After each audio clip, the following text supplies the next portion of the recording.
Je pense que nous devons parfaire nos procédures, non seulement les parfaire, mais je pense qu'avec le développement des technologies de l'information et de la communication, Oui.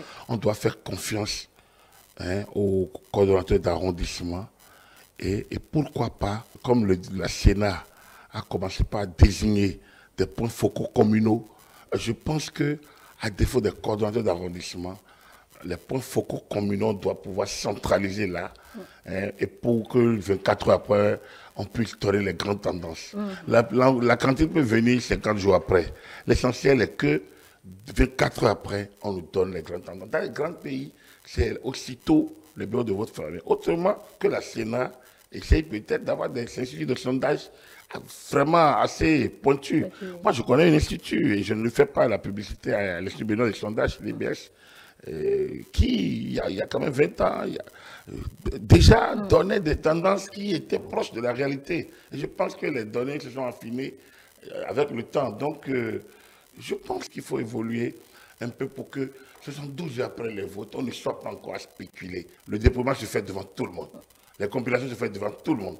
Au niveau de l'arrondissement, devant tout le monde. Alors, dès lors, je pense que ces données qui ne sont pas contestées peuvent déjà faire l'objet de compilation au niveau d'arrondissement, au niveau tout de même de communes. On a 77 communes. Je pense qu'il suffit de budgétiser l'opération.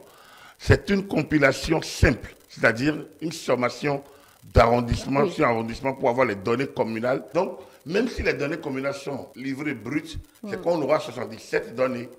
Et avec 77 données, chacun pourrait avoir une idée, non seulement du taux de participation, mais aussi des suffrages obtenus par chaque parti, chaque candidat, avec des marges d'erreur relativement faibles.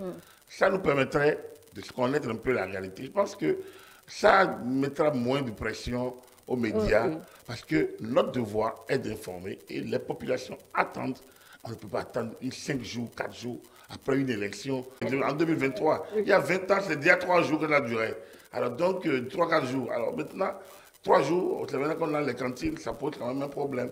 Je pense que si les députés qui vont être élus peuvent essayer d'améliorer au niveau du code électoral, de donner la main à la Sénat pour qu'au niveau communal, on fasse une compilation publique. Et que donc les données soient mises à la disposition des populations. Je pense qu'on ferait du bon travail.